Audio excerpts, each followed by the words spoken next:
अपनी सेहत के लिए बहुत ही फायदेमंद है।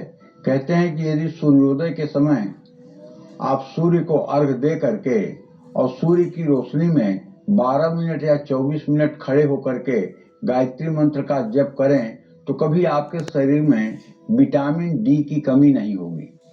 सूर्योदय से लेकर 24 मिनट तक सूर्य की हर किरणों से विटामिन डी निकलती है। आज विटामिन डी की इतनी समस्या है कि प्रायः लोगों के शरीर में जो शरीर दर्द बना हुआ है और लोग विटामिन डी की गोलियां खा रहे हैं। अगर सूर्य के रोशनी में आप सूर्य को अर्घ देकर और 24 मिनट तक सूर्य के सामने रह करके और गायत्री मंत्र बोल दें तो मैं दावे के साथ कह सकता हूं कि आपके विटामिन डी की कमी ज्यादा से ज्यादा 100 दिनों के अंदर बहुत अच्छे से पूरी हो जाएगी। प्राचीन काल में भारतवर्ष में कोई विटामिन डी का पेशेंट नहीं होता था, इसलिए कि सनातन धर्म में एक मर्यादा बनाई गई थी कि स्त्री पुरुष नर नारी बाल वृद्ध को छोड़ करके सभी लोगों को सूर्य को अर्घ देना आवश्यक था। और जो लोग जरा सा भी पढ़े लिखे और समझदार थे उनके लिए गायत्री मंत्र का अनुष्ठान भी आवश्यक था। और खास करके वो लोग जिनका यज्ञोपवीत संस्कार जनेऊ संस्कार हुआ है, ऐसे लोगों के लिए तो गायत्री एकदम बहुत ही आवश्यक थी। गायत्री मंत्र का जप करना, गायत्री मंत्र से हवन करना, गायत्री की भी उपासना एक तरह से सूर्य की ही उपासना से संबंधित है।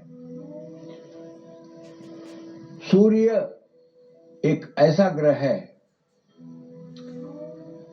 जो हमारे आत्मा का प्रतिनिधित्व करता है। शुक्रो शुक्रश्च तथा नेत्रम चंद्रमा मनसस्तथा आत्मा वै दिन कृते यत्र बुधो बालत्व धीमतः। आत्मा का कारक ग्रह कौन है? सूर्य। सूर्य अगर आपकी जन्म कुंडली में अच्छा है तो आपका आत्मविश्वास प्रशंसनीय होगा। और सूर्य यदि आपकी जन्म कुंडली में नीच राशि, नीच नवांश या शत्रुगत राशि में या पापक ग्रहों से दृष्ट या शनि राहु केतु किसी से युक्त होगा तो आपका सूर्य खराब होगा। आपका सेल्फ कॉन्फिडेंस हर समय लूज रहेगा, हर समय आपका सेल्फ कॉन्फिडेंस हिला रहेगा।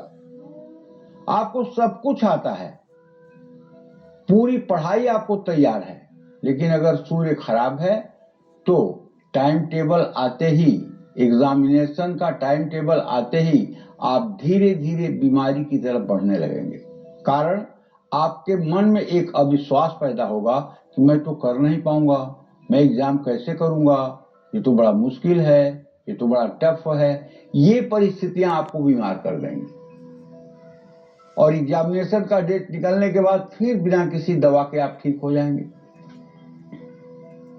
इसलिए जिन लड़के या जिन बच्चों के कुंडली में सूर्य की स्थिति खराब हो, जिन्हें परीक्षा के पहले नर्वस सिस्टम का शिकार होना पड़े, जो परीक्षा के समय प्रायः बीमार होते हैं, उनके माता पिता को चाहिए कि या तो बच्चे के लिए स्वयं हर रविवार को 7000 ओम घृणी सूर्याय मंत्र का जप करें या बच्चे से करवाएं, या ओम आकृष्णेन रजसा वर्तमानो निवेशयन्न मृतं मृतं च हिरण्येन सविता रथेन देवो जाति भुवनानि पश्यन्न। ये सूर्य का वैदिक मंत्र है और बहुत ही चमत्कारिक मंत्र है।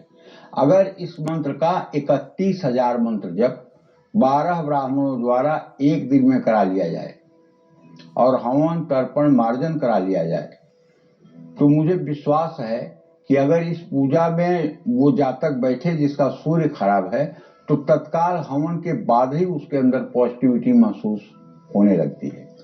और जपा कुसुम संकासम काश्यपेय महाद्युतिम तमोवरिम स्वरूपापघ्नम प्रणतोस्मि दिवाकरः।